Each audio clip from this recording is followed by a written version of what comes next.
இன்றைய பதிவில் வரக்கூடிய குரோதி ஆண்டு தமிழ் புத்தாண்டு இந்த ஆண்டு முழுவதும் உங்களுக்கு எப்படி இருக்க போகுதுங்கிறத தெளிவாகவும் விரிவாகவும் பார்க்க போறோம். குறிப்பா இந்த வீடியோவை 3 பாகமா பிரிச்சு சொல்லியிருக்கோம். ஆரம்பத்துல உங்களுக்கு எந்தெந்த விஷயங்கள்ல நற்பலன்கள் அதிகம் கிடைக்குங்கிறத பார்க்கலாம்.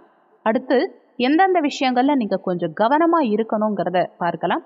கடைசியா உங்க சுயஜாதகத்துல கிரகநிலைகள் எந்தெந்த இடத்துல இருக்கு, அந்த கிரகநிலைகளுக்கு ஏத்த மாதிரி என்ன மாதிரியான பலன்கள் உங்களுக்கு கிடைக்கும்ங்கிறத தெளிவாகவும் விரிவாகவும் பார்க்க போறோம். எந்தெந்த விஷயங்கள்ல உங்களுக்கு சுப பலன்கள் கிடைக்குமோ அது மாதிரியான விஷயங்களை இந்த காலகட்டத்துல நீங்க கொஞ்சம் கூடுதலாவே முயற்சி எடுத்து செய்யலாம். இன்னுமே சிறப்பு பலன்கள் விசேஷ பலன்கள் கிடைக்கும்.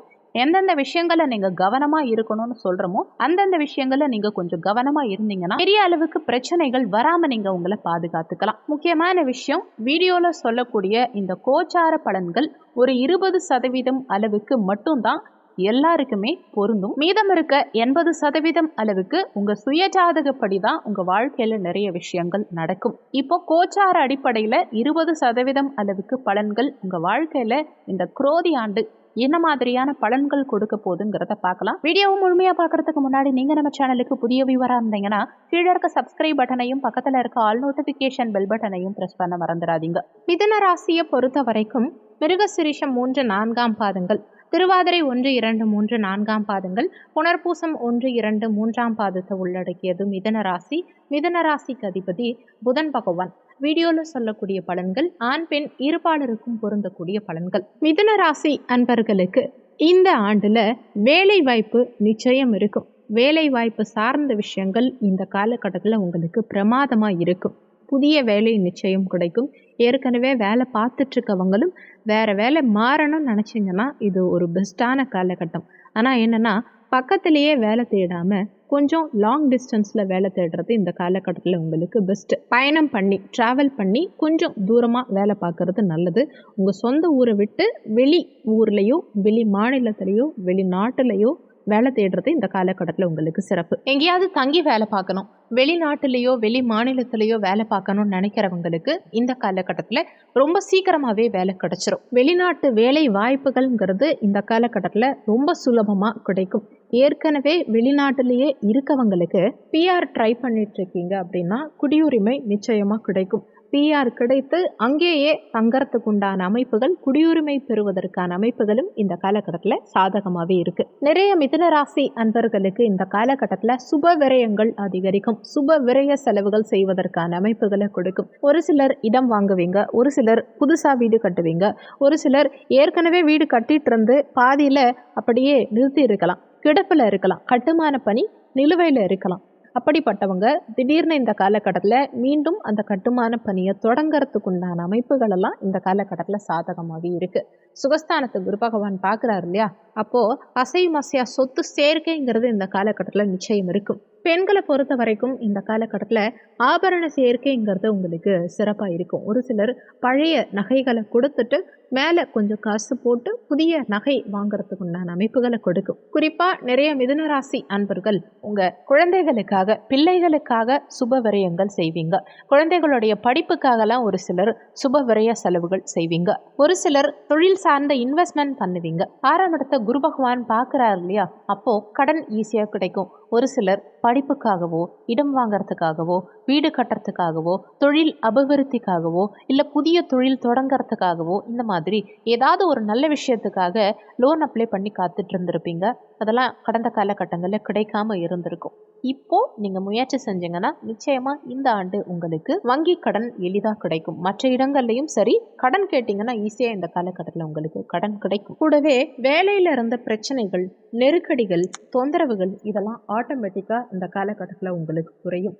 வேலையில சுமூகமான சூழல் உண்டாகும். ஏன்னா 6ஆம் இடத்தை குரு பகவான் பார்க்கும் காரணத்தினால வேலை பார்க்குறவங்களுக்கு, உத்தியோகம் செய்கிறவங்களுக்கு நல்ல பிரமாதமான காலகட்டம் இது. அதே மாதிரி சக ஊழியர்கள்கிட்டையும் சரி, மேலதிகாரிகள் கிட்டையும் சரி நல்ல ஒரு பாண்டிங் இந்த காலகட்டத்தில் உங்களுக்கு இருக்கும். அதே மாதிரி பள்ளி பருவ குழந்தைகளுக்கு, மாணவர்களுக்கு படிப்பில் இருந்த தடங்கல்கள், மந்தத்தன்மை இதெல்லாம் குறையும். ஆட்டோமேட்டிக்காக படிப்பில் குழந்தைகளுக்கு இந்த காலகட்டத்தில் ஆர்வம் பிறக்கும். என்னதான் குரு பகவான் 12ஆம் இடத்துல மறைஞ்சிருந்தாலுமே இந்த காலகட்டத்தில் குழந்தை பாக்கியத்திலேயோ அதே மாதிரி திருமணத்திலேயோ எந்த எந்தவித தடைகளும் பெரும்பாலும் உங்களுக்கு ஏற்படுத்தாது. ஒருவேளை உங்கள் சுயஜாதகத்தில் நல்ல தசாபுத்தி நடக்குதுன்னா அவசியம் குழந்தை பாக்கியமும் சரி, திருமண பாக்கியமும் சரி உங்களுக்கு சாதகமாக தான் இருக்கும். கோச்சாரம் எந்த விதத்திலையும் திருமண பாக்கியத்திலேயோ குழந்தை பாக்கியத்திலேயோ தடங்கல்களை ஏற்படுத்தாதுங்கிறது தான் உண்மை. உத்தியோக மாற்றம் எதிர்பார்க்கிறவங்களுக்கு இந்த காலகட்டம் நல்ல சுபமான காலகட்டம். வேற ஒரு வேலைக்கு போகணும்னு நினைக்கிறீங்க, இல்லை பதவி உயர்வு வேணும்னு நினைக்கிறீங்க, இல்லை வேற இடத்துக்கு டிரான்ஸ்ஃபர் ஆகணும்னு நினைக்கிறீங்க அப்படின்னாலும் இந்த காலகட்டத்தில் முயற்சி பண்ணலாம். நிச்சயமா உத்தியோக மாற்றம்ங்கிறது உங்களுக்கு சிறப்பாகவே இருக்கும். அடுத்து எந்தெந்த விஷயங்கள்ல நீங்க கொஞ்சம் கவனமா இருக்கணுங்கிறத பார்க்கலாம். செலவுகள் சார்ந்த விஷயத்துல இந்த காலகட்டத்தில் கொஞ்சம் கவனமாகவே இருந்துக்கணும். ஒரு சிலர் அதிகமாக கடன் வாங்கி தேவையில்லாம கடனை வளர்த்துப்பாங்க. திட்டமிடலே இல்லாம செலவு செஞ்சு ஒரு சில நேரங்கள்ல கடன் சார்ந்த விஷயத்துல சிக்கிப்பீங்க. அதனால தொட்டதுக்கெல்லாம் கடன் வாங்காம செலவுகளை கொஞ்சம் யோசிச்சு மேற்கொள்வது இந்த காலகட்டத்தில் உங்களுக்கு நல்லது. தொழில் வகையிலையும் இன்வெஸ்ட்மெண்ட் பண்ணலாம், ஆனா பெரிய முதலீடுகள் சார்ந்த விஷயத்துல கொஞ்சம் கவனமாகவே இருக்கணும். ஏன்னா தொழில் ஸ்தானாதிபதி குரு 12ல் மறைஞ்சிருக்காரு இல்லையா. ஸோ தொழில் வகையில் இன்வெஸ்ட்மெண்ட் பண்ணும்போது கொஞ்சம் கவனமாக இருந்துக்கணும். பெரிய முதலீடுகள் சார்ந்த விஷயத்துலையும் தகுந்த ஆலோசனை பெற்று முடிவெடுக்கிறது இந்த காலகட்டத்தில் உங்களுக்கு நல்லது. ஒரு ப்ரொஃபஷனல் கிட்டையோ பெரியவங்க கிட்டையோ குடும்ப உறுப்பினர்கள் கிட்டையோ ஐடியா கேட்டு முக்கியமான முடிவுகள் எடுக்கிறது இந்த காலகட்டத்தில் உங்களுக்கு நல்லது. இன்வெஸ்ட்மெண்ட் சார்ந்த விஷயத்தில் முக்கியமாக அத்தியாவசிய தேவைக்காக கடன் வாங்க வேண்டிய சூழல் இருந்தால் கடன் வாங்கலாம், பிரச்சனை கிடையாது. ஆனால் ஆடம்பர விஷயத்துக்காக பெரிய அளவுக்கு கடன் வாங்கி எதுவும் பண்ண வேண்டாம். இந்த காலகட்டத்தில் தேவையில்லாத செலவுகளை குறைச்சிக்கிட்டாலே இந்த காலகட்டத்தில் நீங்கள் பெரிய அளவில் கடனில் சிக்க மாட்டீங்கிறத மனசுல வச்சுக்கோங்க. எதுலையுமே அகலக்கால் வைக்க வேண்டாம். இன்னொன்று, இந்த காலகட்டத்தில் மிதுன ராசி அன்பர்களுக்கு அடிக்கடி மருத்துவ செலவுகள், உடல்நல தொந்தரவுகள் ஏற்படலாம். அதனால உடல் நலத்துல கொஞ்சம் கவனமாகவே இருந்துக்கோங்க. மருத்துவ செலவுக்காக மாதம் கொஞ்சம் உங்களால் முடிஞ்ச அளவுக்கு பணமாவது சேர்த்து வச்சுக்க பாருங்க. ஒரு சிலருக்கு பிளான் பண்ணாம திடீர்னு மருத்துவ செலவுகள் ஏற்படலாம். அப்போ போய் கடன் வாங்க வேண்டிய சூழல்ல சிலர் தள்ளப்படுவீங்க. அதனால முடிஞ்ச வரைக்கும் மாதம் மருத்துவ செலவுக்குன்னு இந்த காலகட்டத்தில் தனியா ஒதுக்கி வச்சுக்கிறது நல்லது. உடல் நலத்துல ரொம்ப அக்கறையா கவனமா இருந்துக்க வேண்டியது அவசியம். குறிப்பா உணவு சார்ந்த விஷயத்துல கொஞ்சம் அக்கறை எடுத்துக்க பாருங்க. அதே மாதிரி வேலை தேடுறவங்க வேற ஒரு வேலைக்கு மாறணும்னு நினைச்சிங்கன்னா ஒரு வேலை அமைச்சுக்கிட்டு அதுக்கப்புறமா இருக்கிற வேலையை விட்டுறது தான் புத்திசாலித்தனம்ங்கிறத மனசுல வச்சுக்கோங்க. இருக்கிற நல்ல வேலையை விட்டுட்டு ஒரு வேலை தேடுறேன்னு இறங்குனீங்கன்னா சில நேரங்கள்ல கஷ்டப்படுற மாதிரியான சூழல் உண்டாகலாம். அதனால வேற ஒரு வேலை அமைச்சுக்கிட்டு அதுக்கப்புறமா தான் இருக்கிற வேலையை விடணுங்கிறத மனசுல வச்சுக்கோங்க. அடுத்து உயர்கல்வி படிக்கக்கூடிய மாணவர்களுக்கு கல்வியில கொஞ்சம் மந்தத்தன்மைங்கிறது இருக்கும். உயர்கல்வி படிக்கக்கூடிய மாணவர்கள் கல்வியில கூடுதல் கவனம் எடுத்துக்க வேண்டியது அவசியம். முக்கியமா உங்க கான்சன்ட்ரேஷன் படிப்பை விட்டு சிதறாம பார்த்துக்கோங்க. அடுத்து ஒரு சிலருக்கு தந்தை வழியில சின்ன சண்டை சச்சரவுகள் உண்டாகலாம். இல்லை ஒரு சிலருக்கு தந்தைக்கு மருத்துவ செலவுகள், உடல்நல தொந்தரவுகள் அதிகரிக்கலாம். அதனால தந்தையுடைய ஆரோக்கியத்துல கொஞ்சம் எப்பவுமே கவனம் செலுத்த வேண்டியது அவசியம். முக்கியமா தந்தை கிட்ட தேவையில்லாம அதிகமா பேசாதீங்க, யோசிச்சு பேச பாருங்க. சண்டை சச்சரவுகள் தந்தையோட ஏற்படாம பாத்துக்கிறது இந்த காலகட்டத்துல உங்களுக்கு நல்லது. இன்னொன்னு, தொழில் வகையில ரொம்ப பெரிய அளவுல முன்னேற்றம்ங்கிறது இந்த காலகட்டத்துல நீங்க பெரிய அளவுல எதிர்பார்க்க வேண்டாம். ஏன்னா தொழில் ஸ்தானாதிபதி 12ல் மறைஞ்சிருக்கார். விரயஸ்தானம் இது. அப்போ தொழில் வகையில பெரிய அளவுல முதலீடுகள்ங்கிற விஷயத்த தவிர்த்துக்கிறது இந்த காலகட்டத்தில் உங்களுக்கு நல்லது. ஏன்னா தொழில் வகையில நஷ்டமாச்சுன்னா கடனில் சிக்க வாய்ப்பு உண்டு. அதனால இன்வெஸ்ட்மெண்ட் விஷயத்துல ரொம்பவே கவனம் இந்த காலகட்டத்தில். பொருளாதாரம் சார்ந்த விஷயத்துலையும் கொஞ்சம் சிந்திச்சு செயல்பட பாருங்க. பணத்தை தேவையில்லாத விரய செலவுகள் பண்ணாதீங்க. முடிஞ்ச வரைக்கும் சேர்த்து வைக்கிறதுக்கான முயற்சிகளை இந்த காலகட்டத்தில் எடுக்க பாருங்க.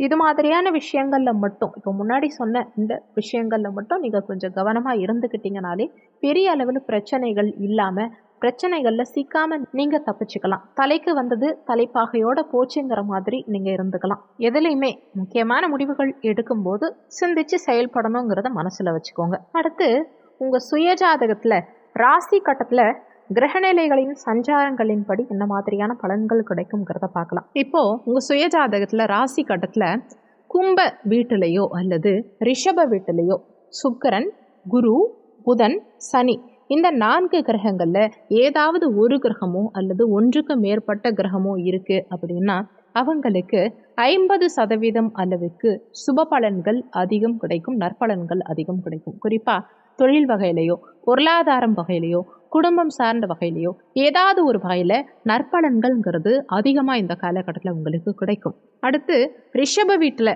யாருக்காவது உங்கள் சுயஜாதகத்தில் ரிஷபத்தில் செவ்வாய் இருக்கார் அப்படின்னா இடம், பூமி, மனை, நிலம், வண்டி, வாகனங்கள், சொத்து வாங்கிறது, வீடு கட்டுறது, இந்த மாதிரி அசையா சொத்து சேர்க்கைங்கிறது இந்த காலகட்டத்தில் உங்களுக்கு பிரமாதமாக இருக்கும். அடுத்து இந்த ஆண்டு சிறப்பாக அமைய நீங்கள் செய்ய வேண்டிய பரிகாரம் என்னன்னு பார்த்தா பிள்ளையார் வழிபாடு செய்கிறது. அதுலேயும் குறிப்பாக ஒரு சில பெருமாள் கோவில்களில் பிள்ளையார் இருப்பார், அவரை வணங்குறது இன்னுமே விசேஷ பலன்களை கொடுக்கக்கூடிய அமைப்பு. மிதுனராசி அன்பர்களுக்கு இந்த காலகட்டத்தில் உங்களுக்கு அதிகம் தொந்தரவுகளை கொடுக்கறது கேது பகவான் சுகஸ்தானத்தில் இருக்காரு இல்லையா?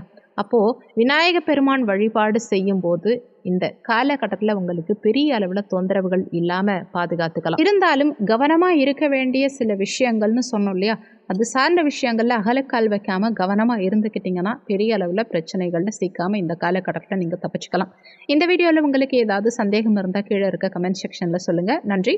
மற்றும் ஒரு நல்ல பதிவோடு மீண்டும் உங்களை சந்திக்கிறோம்.